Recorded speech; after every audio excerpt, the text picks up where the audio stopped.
Alors, 1, 2, 1, 2, ok. Bonjour, bonsoir à tous, bienvenue dans cette nouvelle vidéo. Je vous propose aujourd'hui une capsule dans la foulée des vidéos sur les 5 blessures de l'âme, une capsule sur la blessure de trahison. Donc je vais procéder comme sur les vidéos précédentes. Si ça vous intéresse d'ailleurs d'aller les voir, vous les retrouvez dans les vidéos de ma chaîne, hein. Je vous laisse aller chercher dans les playlists. Les titres, c'est les 5 blessures de l'âme. Et puis vous avez déjà en ligne rejet, abandon, injustice.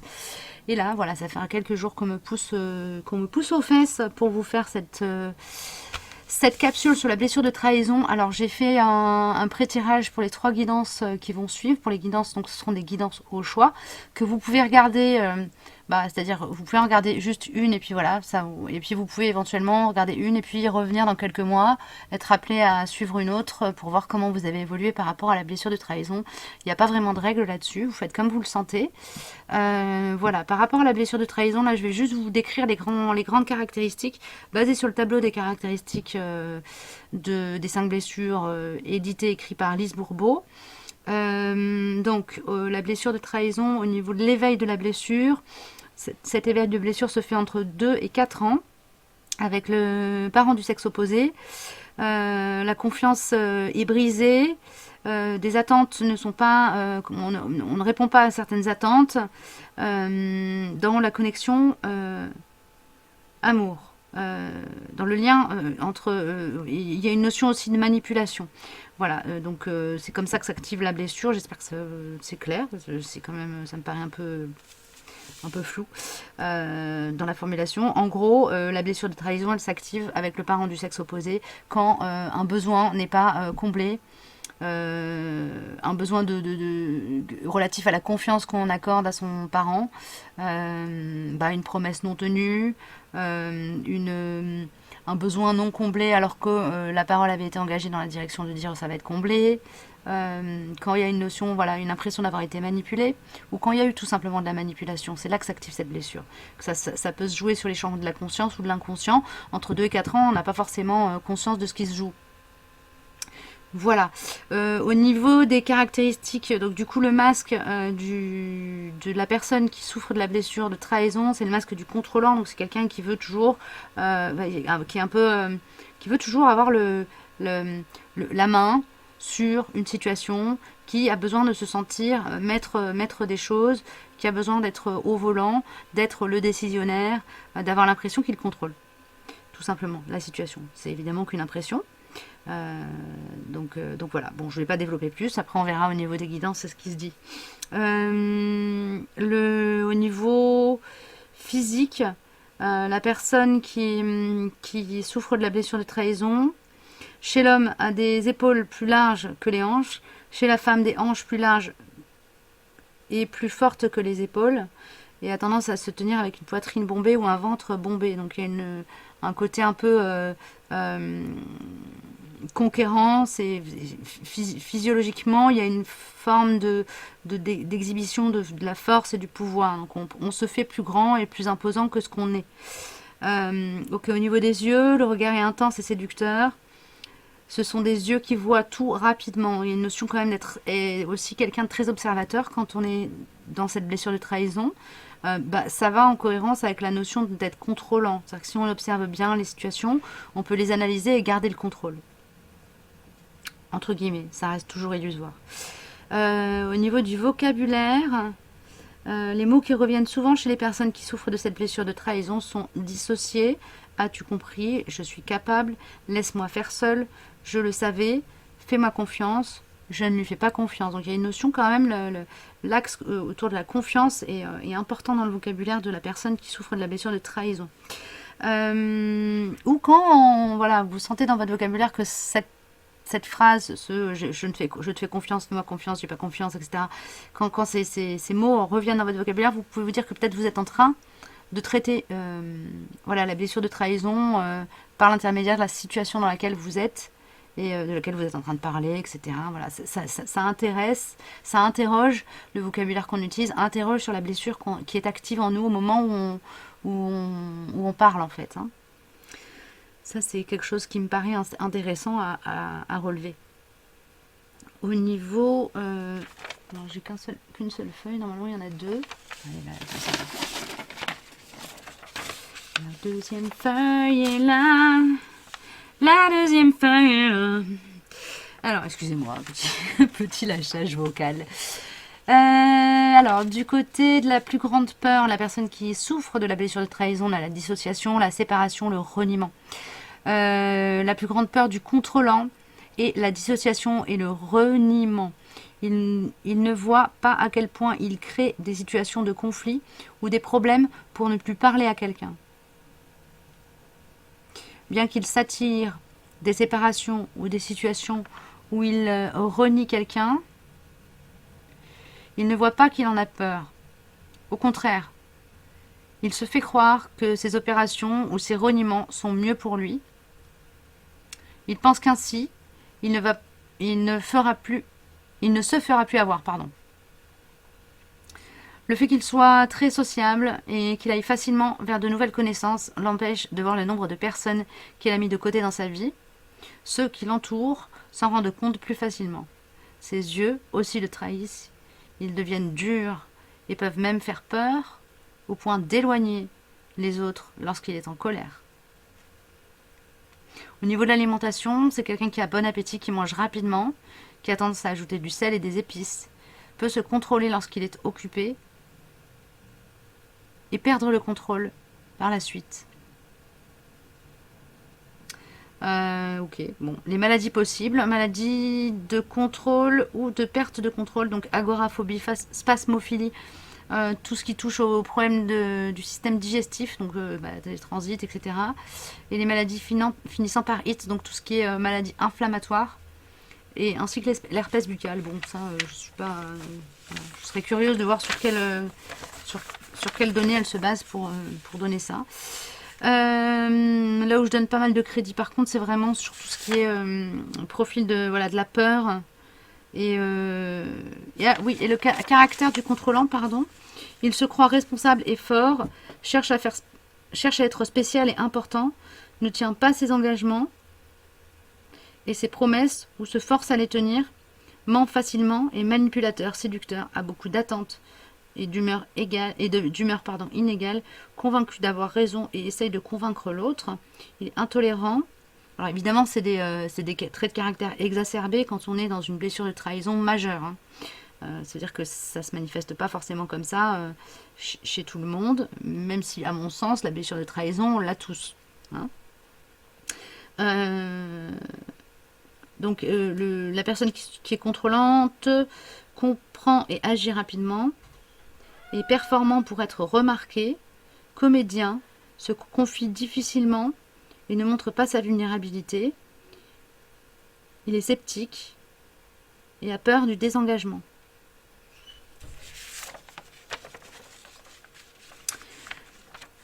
Pour récapituler tout ça, je vous lis juste le récap et puis après je vais passer aux guidances. La trahison est vécue avec le sexe du même... La trahison est vécue avec le parent du même sexe.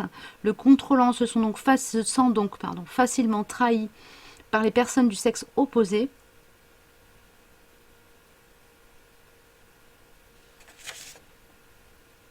Ben oui, il y a une erreur, excusez-moi, dans la retranscription du truc. Donc la trahison est vécue avec le parent du sexe opposé. Le contrôlant se sent donc facilement trahi par les personnes du sexe opposé et est porté à les accuser pour sa douleur ou ses émotions. Lorsqu'il vit une expérience de trahison avec quelqu'un du même sexe, il s'accuse plutôt lui-même et s'en veut pour ne pas avoir vu cette expérience venir à temps afin de l'empêcher. Il est plus probable que ce qu'il croit être de la trahison de la part des personnes du même sexe soit plutôt une expérience qui active sa blessure d'injustice. Voilà, écoutez, je vais m'arrêter là. On va voir au niveau des oracles ce qui est sorti. Donc il y a 3 choix. Vous retrouvez comme d'habitude les timings en barre d'infos avec le lien vers ma page web si vous voulez prendre contact avec moi. Donc on va avoir un premier choix avec cette carte-ci, qui est une carte message de méditation tibétaine, avec la pierre d'angélite. Voilà, donc si ça vous parle. Ensuite, un deuxième choix avec le pendule et cette carte-ci.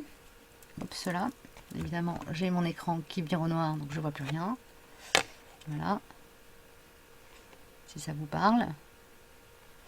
Et en troisième choix, nous avons cette carte-ci, de méditation tibétaine. Et le petit coquillage. Voilà. Si ça vous parle. Alors, on va commencer. On envoie par le tirage avec le pendule. Pardon. Compliqué là ce soir de parler.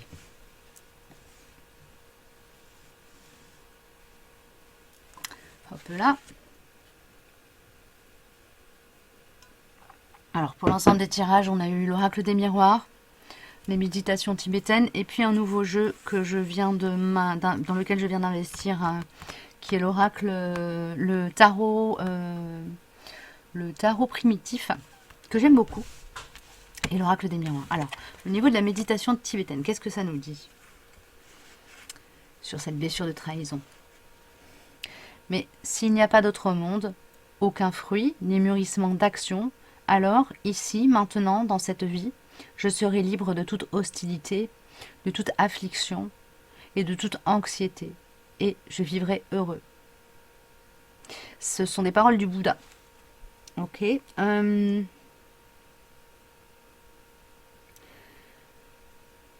me parle de vraiment à la base, ça va me parler vraiment pour des personnes qui sont dans un travail de pacification de cette blessure. On va voir ce que me disent les autres cartes par rapport à ça.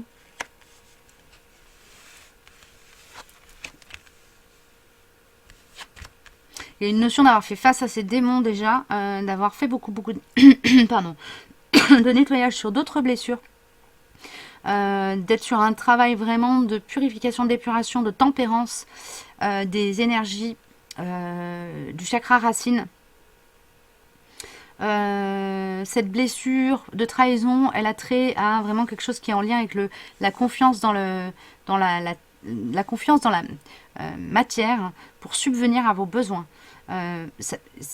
Ouais, c'est ça. Avec la carte sexualité, ça me parle plus du chakra sacré, du chakra sacré et du chakra racine que d'autre chose.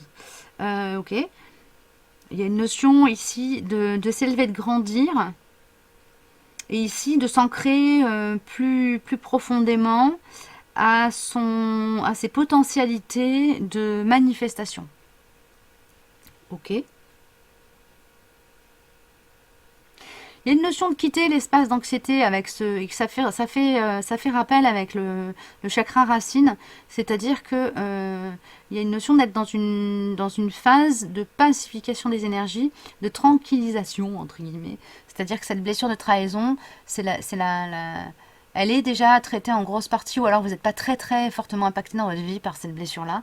Et vous arrivez à l'identifier et à travailler dessus pour la calmer quand elle s'active. Pour moi, c'est vraiment ce que ça me donne comme info là pour vous. Alors, un petit conseil message supplémentaire avec mon oracle. En tout cas, quand elle s'active, le conseil, c'est aussi de revenir à l'ici et maintenant.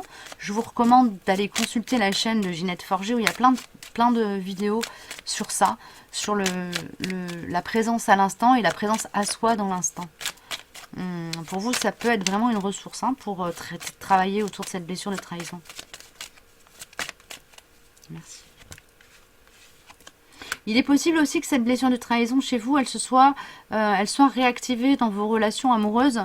Avec la sexualité, on peut avoir ça aussi, en tout cas dans vos passions amoureuses, dans vos relations où il y a de la sexualité au milieu, quoi. C'est comme si, pour vous, la sexualité, c'était un point de crispation, justement, sur lequel il y a un travail à faire par rapport à cette blessure de trahison. On vous dit d'être dans la confiance, de revenir à la confiance par rapport à ça, de faire confiance à votre instinct aussi pour faire les bons choix de partenaire pour ceux qui sont en train de douter. Ouais, parce que là on a le troisième œil, donc il y a une notion quand même d'être en capacité de choisir avec discernement les gens qui vous conviennent. Ok. Bon, est-ce que j'ai autre chose? On va regarder avec l'oracle des guérisons de l'âme. Hop là.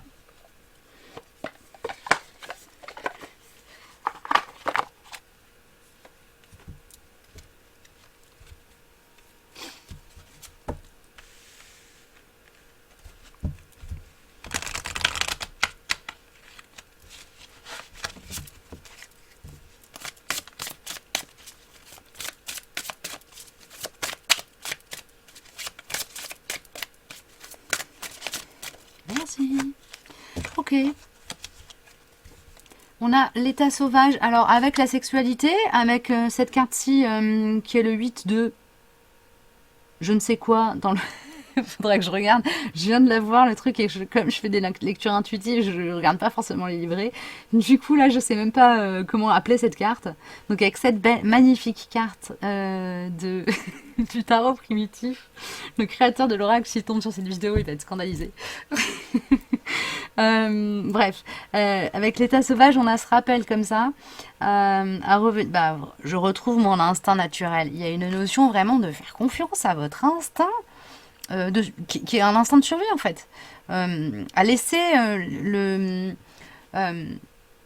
laisser votre instinct s'exprimer lorsque vous mettez en place des relations. Parce que pour moi, là, on est sur un point de tension qui a trait vraiment à la mise en place de relations avec une notion de sexualité sacrée ou avec de la sexualité au sein de la relation. Donc, c'est pas forcément une relation amoureuse, romantique.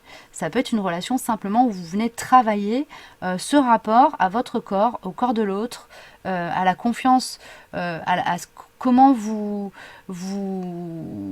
avez envie de donner, de vous donner physiquement, de recevoir de l'autre physiquement. Il y a une notion comme ça. C'est très ancré au chakra racine, tout ça, et au chakra sacré. Donc, il y a quand même une notion d'expérimenter les choses dans sa chair, là, ici. Ok, donc c'est un peu paradoxal par rapport au début de la guidance, mais a priori il devait y avoir deux messages, il y a deux vitesses là. Et l'état sauvage nous renvoie à cette notion de foi, de confiance, de s'abandonner à son instinct, à son intuition, d'avoir confiance en sa guidance intérieure, hein, et en l'espace aussi de l'intuition et de l'instinct animal avec cette carte. Si ça m'envoie ça.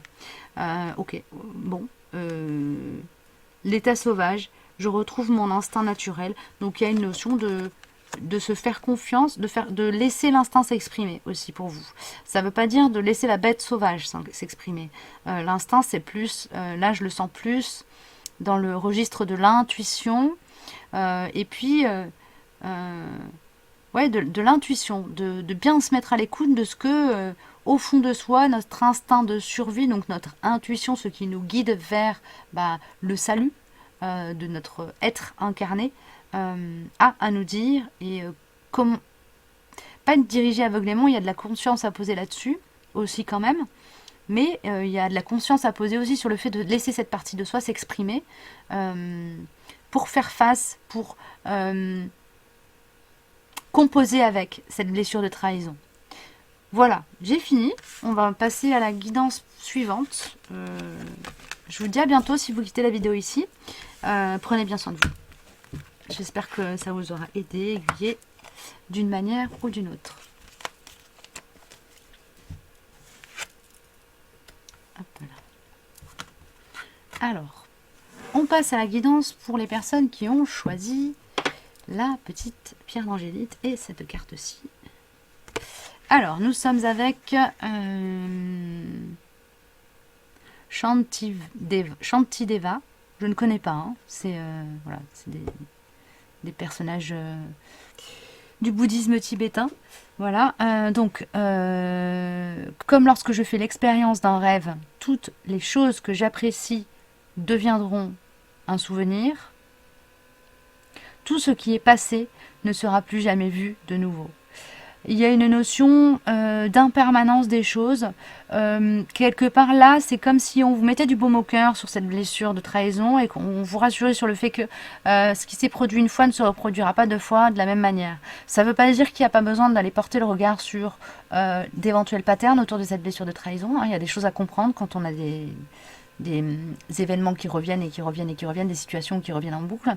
Mais il y a une notion quand même de faire de voir systématiquement les situations, même si ce sont des situations redondantes, avec un regard légèrement plus élevé à chaque fois, de manière à être plus encore dans le détachement, à avoir plus de conscience à poser sur comment vous êtes là-dedans, comment les choses arrivent, pour pouvoir se libérer et guérir. Ok. Alors, avec l'oracle des miroirs, ouais, il y a une notion de faire le choix de soi, de faire le choix de soi ici. Faire le choix de soi, faire le choix d'agir pour se faire du bien, pour être dans le respect de soi. Euh, et se choisir, c'est aussi du coup fermer la porte aux tentatives de trahison, aux tentatives d'abus d'une manière générale, aux tentatives de manipulation, etc. Donc là, on est pour vous sur une phase où vous êtes en train de regarder. Vous êtes là en fait, vous êtes en train de regarder l'éventail des possibilités qui s'ouvrent à vous pour peut-être faire face à une situation dans laquelle vous êtes soit dans la crainte, soit face à quelqu'un qui cherche à vous manipuler, vous trahir, etc. Il y a une notion de dévorer les traîtres ici, ok, avec cette carte-ci. Vraiment. C'est vraiment une énergie là pour moi de... Alors excusez-moi, le terme est fort, mais d'anthropophagie, hein, vraiment.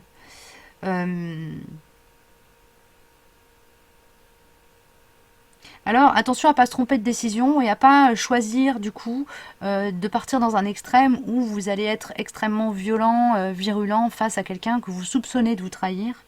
Il y a une notion comme ça, de travailler sur l'équilibre du féminin et du masculin, du féminin sacré en vous et du masculin sacré en vous, pour pas être dans cet extrême. Je vais prendre une carte pour préciser ici.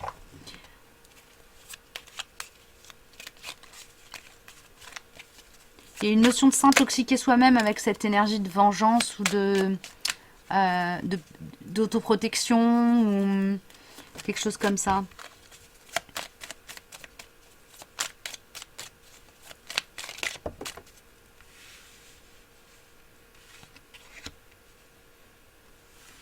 Le conseil qu'on vous donne pour les personnes qui sont face à quelqu'un ou qui sont face à cette blessure de trahison, c'est vraiment vous avez le discernement.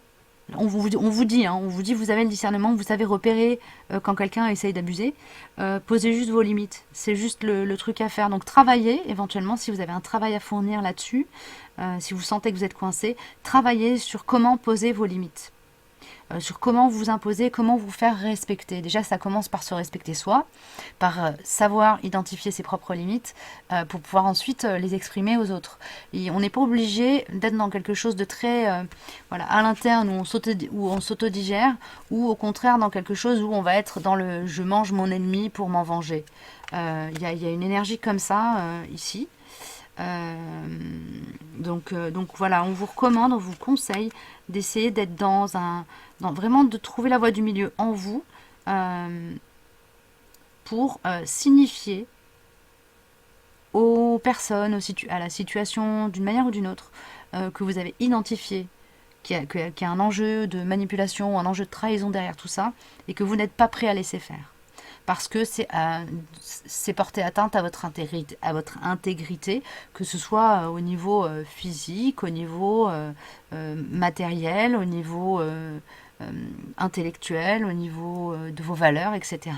Il y a des limites à ne pas franchir. Vous devez être en capacité de les montrer avec fermeté, sans violence. Il y a une notion comme ça pour vous, hein. C'est très clair. Est-ce que j'ai autre chose qui vient? Non. Ok. Donc écoutez, voilà le message pour vous. J'espère que ça vous aura parlé, aiguillé, aidé d'une manière ou d'une autre. Je vous dis à bientôt si vous quittez la vidéo aussi. Et sinon, à tout de suite dans la guidance suivante.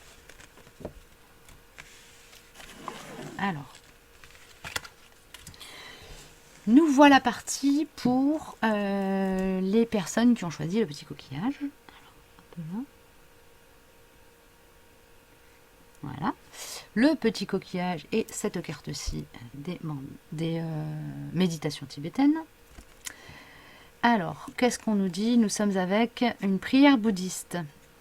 Aussi longtemps que durera l'espace et aussi longtemps qu'il y aura des êtres vivants, je pourrai continuer, moi aussi, à souffrir afin de disperser la misère du monde.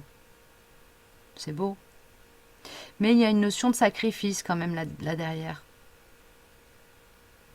Il y a une notion à la fois de sacrifice, de trouver sa juste place dans la part de sacrifice qu'on prend pour épurer le karma de l'humanité. Ok, là c'est hyper fluide. Waouh. Donc vous faites partie des gens qui peut-être travaillent particulièrement depuis le début de votre incarnation autour de cette blessure de trahison.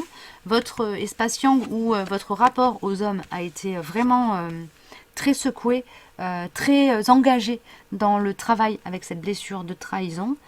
Ouais, c'est ça. Il y a du féminin blessé chez vous. Ouais, il y a vraiment du féminin blessé chez vous, hein, c'est fou. On a cette carte-ci qui me parle de féminin sacré, qui est une carte, une des arcanes majeures, mais je ne vais pas faire de transposition avec cet oracle qui est l'oracle des... le tarot... pardon, le tarot primitif, il me parle beaucoup au niveau des illustrations. J'ai pas envie de projeter autre chose de plus intellectuel. Donc là, ici, on a du féminin blessé. Ici, on a du féminin sacré blessé aussi. Voilà, là, c'est du sacré aussi. Ici, on a cette notion comment dire, de protéger son féminin avec un bouclier infranchissable. De refuser l'accès à l'homme, de refuser l'accès au yang, de refuser à l'accès de l'extérieur à la part yin sacrée en soi. Vous pouvez être un homme et regarder cette vidéo, ça ne vous exclut pas du tout, hein, parce que le yin, on l'a tous. Hein, et vous pouvez être un homme avec une dominante d'incarnation yin aussi. Hein.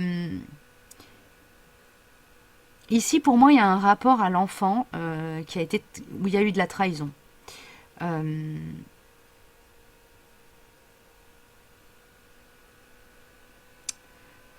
Peut-être dans le karma familial, des histoires d'abandon ou d'enfants cachés, quelque chose comme ça. Pour moi, ça parle de ça. Il y a une notion d'être guidé vers la levée de certains tabous, pour certains. Ok. Et cette levée de tabou va permettre de réactiver l'énergie du yang et de la libérer dans quelque chose de... Et du coup de pacifier le rapport au yang de ces personnes qui ont un yin très blessé. Ok. Bon. Alors, qu'est-ce qu'on me donne de plus ?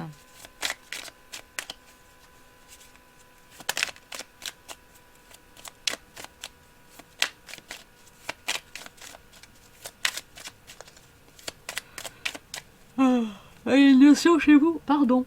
Il y a une notion chez vous en travaillant sur cet équilibrage-là, cette guérison, cette blessure dans le yin, infligée par le yang, autour de cette notion d'enfant, de rapport à l'enfant, de rapport au descendant. Il y a une notion de travailler sur du transgénérationnel ou sur du karma familial ou sur du karma de tribu, de collectif. Déjà, vous pouvez travailler sur le karma de votre peuple, de votre nation. Voilà, bon. Il y a quelque chose comme ça en ce moment pour vous. Alors ça peut secouer un peu au niveau de la blessure de trahison du coup. Hein. Vous pouvez avoir un peu des défis de vie là en ce moment là-dessus. Alors, ils ont beau me dire de t'oublier, je n'y arrive pas, d'accord. Ok, donc là on travaille aussi sur les dépendances et l'attachement, donc il y a probablement un lien entre la blessure de trahison et le masque du dépendant, il est où? C'est la blessure d'abandon, c'est ça. Donc quelque part là, avec ce que je vois ici, ça me renvoie encore, hein, ça me fait un rappel à cette notion de blessure de trahison en lien avec la notion d'abandon et l'enfance. Alors ça peut être...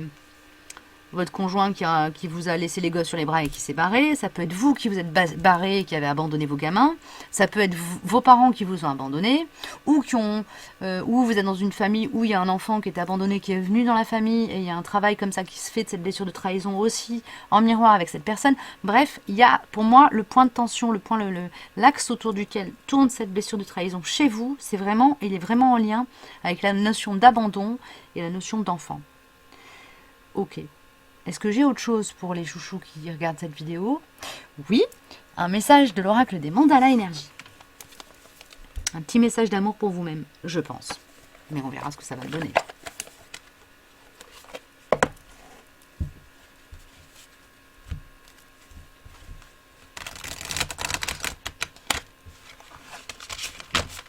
Il y a un conseil, c'est allez vraiment regarder cette blessure, même si vous avez peur que ça risque de soulever un peu aussi des tempêtes. Allez-y dans le respect de ce que les personnes impliquées dans la situation sont capables de supporter émotionnellement. Parce que là, on est sur quand même des choses qui sont compliquées. Où il y a beaucoup de choses aussi. Allez-y sans jugement, en bienveillance et surtout avec une recherche de compréhension. Plus qu'une recherche de coupable. Vous voyez ce que je veux dire? Voilà. Et pour vous, donc, le conseil, c'est si tu savais combien tu es aimé et estimé par la source de tous les êtres, par les anges et par ton âme, tu accueillerais chaque jour avec une joie profonde, une curiosité infinie et une grande reconnaissance. Et là, je vous mets cette petite carte si vous voulez en lire le mantra. Voilà. J'espère qu'elle est lisible. Vous pouvez mettre en pause si nécessaire. Voilà.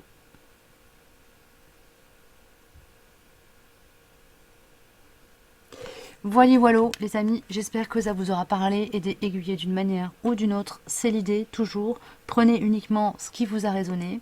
Et puis n'hésitez pas à mettre un petit pouce, faire un petit commentaire si ça vous a parlé ou pas, hein, d'ailleurs, en me disant quelle guidance vous avez choisi. Et puis voilà, partagez éventuellement si vous pensez que ça peut aider d'autres collectifs. Voilà, je vous dis à très bientôt, prenez bien soin de vous.